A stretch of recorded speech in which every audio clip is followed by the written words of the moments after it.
Assalamualaikum warahmatullahi wabarakatuh. Perkenalkan, nama saya Nabila Salsabila Mateka dengan nomor NIM 911422-048.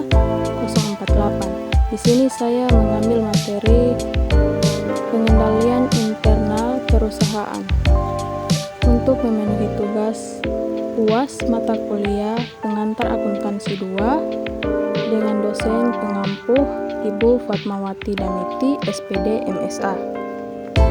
Baik, yang pertama pengertian pengendalian internal perusahaan.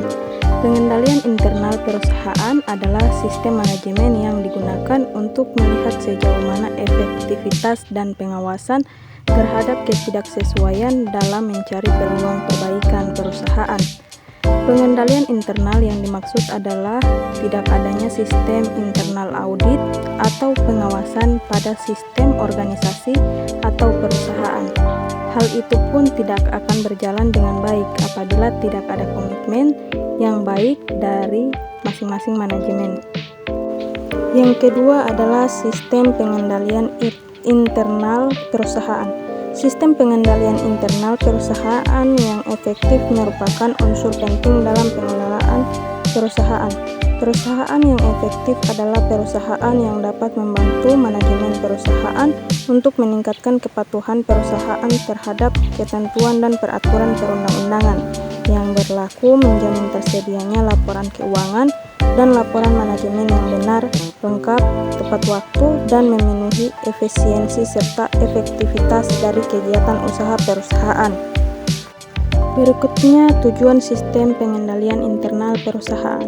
Tujuan sistem pengendalian internal perusahaan antara lain 1. Kepatuhan, yaitu menjamin bahwa semua kegiatan usaha perusahaan telah dilaksanakan sesuai dengan ketentuan dan peraturan perundang-undangan yang berlaku, baik ketentuan oleh pemerintah maupun kebijakan dan prosedur internal yang ditetapkan oleh perusahaan. 2. Informasi, yaitu menyediakan laporan yang benar, lengkap, tepat waktu, dan relevan yang diperlukan dalam rangka pengambilan keputusan yang tepat dan dapat dipertanggungjawabkan. 3. Operasional, yaitu meningkatkan efektivitas dan efisiensi dalam menggunakan aset dan sumber daya lainnya dalam rangka melindungi perusahaan dan risiko kerugian. Salah satu pelanggaran pengendalian internal yang paling serius adalah kecurangan yang dilakukan oleh karyawan.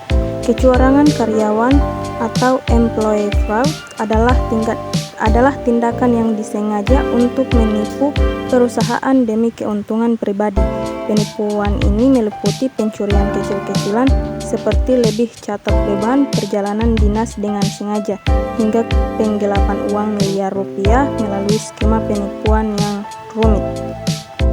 Peran penting sistem pengendalian internal membantu manajemen dalam mengendalikan dan memastikan keberhasilan kegiatan organisasi, menciptakan pengawasan melekat, menutupi kelemahan dan keterbatasan personil, serta mengurangi kemungkinan terjadinya kesalahan dan kecurangan, membantu auditor dalam menentukan ukuran sampel dan pendekatan audit yang diterapkan.